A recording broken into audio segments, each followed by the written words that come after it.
बड़े बड़े लोगन के बंगला दो बंगला, बड़े बड़े लोगन के बंगला दो बंगला, हमरे गरीबन के झोपड़ी जुलुमवा, हमरे गरीबन के झोपड़ी जुलमवा, अब तो लग जाई धक से।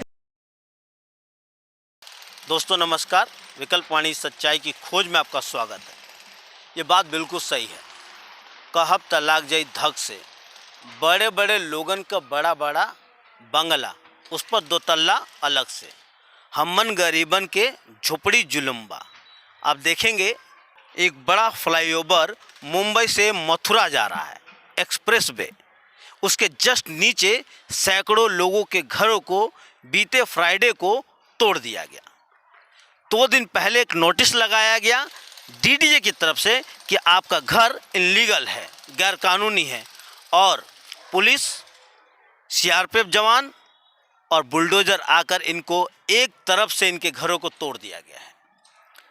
जो पीड़ित हैं उनका आरोप है कि उनके घरों से सामान भी निकालने नहीं दिया गया, यहाँ तक कि बच्चों के किताबों को भी निकालने नहीं दिया गया। इनके दर्द को हम आपके सामने लेके आएंगे, समझने की कोशिश करेंगे कि सरकार द्वारा क्या इनको दूसरी जगह पर बसाने का कोई आश्वासन मिला है, क्या इनके उम्मीदवार जिनको इन्होंने जिताया है, इस इलाके के स्थानीय नेता इनकी मदद के लिए सामने आए हैं। इन तमाम सवालों को लेकर आज विकल्प वाणी टीम आज यहाँ पहुँची है, इनसे बातचीत करेगी और समझने की कोशिश करेगी। आप हमारे साथ बने रहिए। विकल्प वाणी सच्चाई की खोज।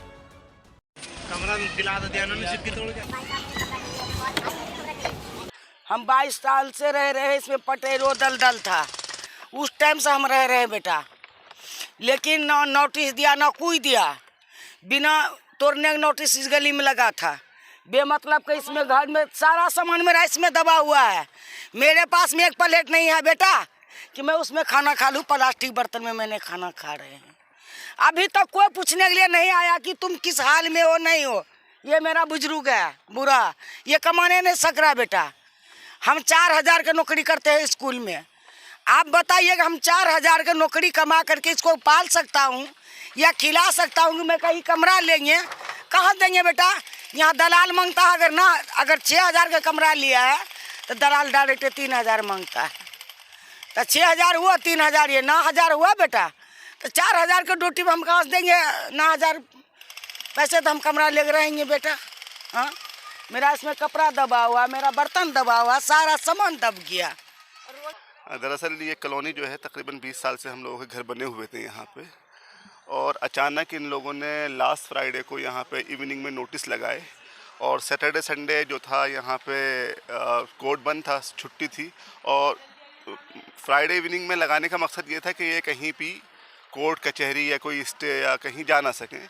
मंडे मॉर्निंग सुबह पुलिस और फोर्सेस के साथ आके डीडीए ने तमाम मशीनें ला करके इसको तोड़ना शुरू कर दिया। कुछ मकानों पे नोटिस लगाए थे, जिन पे नोटिस लगाए थे वो खाली कर लिए थे लोगों ने डर के मारे। भी चलो ठीक है, हमारे मकान पे कोई नोटिस नहीं लगाया था। 2-2 मंजिल मकान बने हुए थे, सामान निकालने का मौका नहीं दिया गया। सारा सामान जो है अंदर बर्बाद हुआ, टूट गया, बर्बाद हो गया। घर में कितने सामान होते हैं आदमी के, ज़रूरत के, यूज़ के, वॉशिंग मशीन, फ्रिज, टीवी, सबके घरों में होता है, किसी घर में नहीं होता। सब तोड़ दिया, कोई मौका नहीं मिला। पुलिस ने डंडे मार मार के लोगों को घर से निकाला और तोड़ना शुरू कर दिया। उसके बाद यहाँ पे हमारा कोई बचाने के लिए कोई हमारा जो रहनुमा हैं, लोकल लीडर हैं, काउंसलर हैं और लोग हैं, कोई नहीं आया हमें यहाँ बचाने के लिए। और पुलिस ने सब तोड़ फोड़ के अपना वो दोपहर तक, शाम तक यहाँ से, और अब चले गए। अब लोग रोड पे रहने के लिए मजबूर है, क्या करेंगे लोग। ये हमारा अपना जमीन था। अच्छा, अभी तोड़ के अभी कहाँ जाएंगे। 2 बच्चे लेके रोड पे सो रहा हूँ। आज जमीन का टेस्ट वगैरह भी भरती थी, वो भी कागज है मेरे पास। उनका पैसे पता, बच्चा का एक पहली क्लास से शुरू से सब कागज है। हमारा सभी बच्चे यहाँ पे जन्म हुआ है।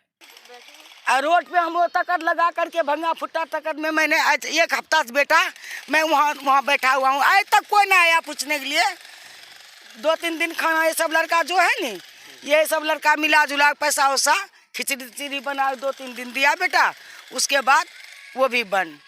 बात बताइए, जैसे सरकार का तरीका है कि जब तोड़ती है तो कहीं बसा देती है, ताकि आप लोगों को कोई ऐसा आश्वासन है कि आपको तोड़ा जाएगा तो बसाएगा? कुछ नहीं बेटा, कोई आश्वासन नहीं कोई मतलब कि अभी तक कोई बातें नहीं कि तुम है कहाँ। यहाँ का विधायक का जब काम पड़ता है तो आता है पब्लिक के पास में कि हमको वोट दो। जब हम लोग मिल करके सारा विधायक को जब उठा खड़ा कर देते हैं तो उस टाइम हम उसके आदमी है, उसका पब्लिक है, सब चीज़ है। और जब उसका काम निकल जाता है बेटा तो अभी तक कोई विधायक यहाँ नहीं आया। आपने एक बात कहा कि आप 22 साल से रह रहे हैं, तो ये क्या बसाए गए हैं या आपने रियल एस्टेट से लिया हुआ, कैसे? ये पूरी किसान की ज़मीनें हैं, इसका कोई मुआवजा उठा हुआ नहीं है। ये खसरा नंबर जितने भी हैं, यहाँ पे प्लॉटिंग हुई, हम लोगों ने जो प्लॉट का प्रोसेस होता है उस हिसाब से प्लॉट लिए और अपने मकान बनाए। जब मकान बने तब कहाँ डीडीएस हो रहा था, जब प्लॉट बिके तब कहाँ डीडीएस हो रहा था। जब मकान बनकर तैयार हो गया हम रह रहे हैं, हमारे पास बिजली के मीटर हैं, सारे रिलेवेंट डॉक्यूमेंट्स अवेलेबल हैं हमारे पास। किसी ने देखे ही नहीं डॉक्यूमेंट्स, पूछे ही नहीं। बिजली के वो आते हैं, उनका BICS की टीम होती है, हाथ के हाथ मीटर काटते हैं और फटाफट डेमोलिशन करते हुए निकल जाते हैं वो लोग। तो कोई सुनने वाला तो है ही नहीं यहाँ पे, हमारी कौन सुनेगा यहाँ पे। जब आया था बुलडोजर तो आपको किताबें उठाने का आपने बोला, किताबें तो उठाने दो मेरे को। नहीं, वो सब अंकल पहले एक उधर एक उधर एक उधर एक इधर सब तोड़ दिया। 5 थे, एक उधर भी थे लास्ट तरफ की 5 तरफ। बुलडोजर थे। हाँ, तो आपकी किताबें कहाँ है फिर? इसी में सारी दब गई। कौन सी क्लास में? 5वीं। मोदी भाई क्या बोलता था, बेटी पढ़ाओ बेटी बचाओ।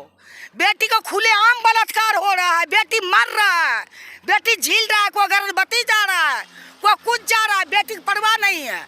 सिर्फ बेटी बचाओ नाम के लिए बेटी बचाओ। क्या करेगा, क्या करेगा? बहुत से बहुत मरवा देगा और क्या करेगा। अरे एक बैग छोड़ कोई चीज, सारा पब्लिक खत्म। मोदी रात खुला हुआ पूरा दुनिया। यहाँ पे अगर उनको मास्टर प्लान में कोई जगह चाहिए, मिसाल के तौर पे एक कुआं, यहाँ पे एक ना डीप सीवर लाइन पड़ रही है 40 फीट नीचे, उसके लिए कुएं की ज़रूरत है जिसमें 15 फीट जगह दरकार थी उनको इस आगे से।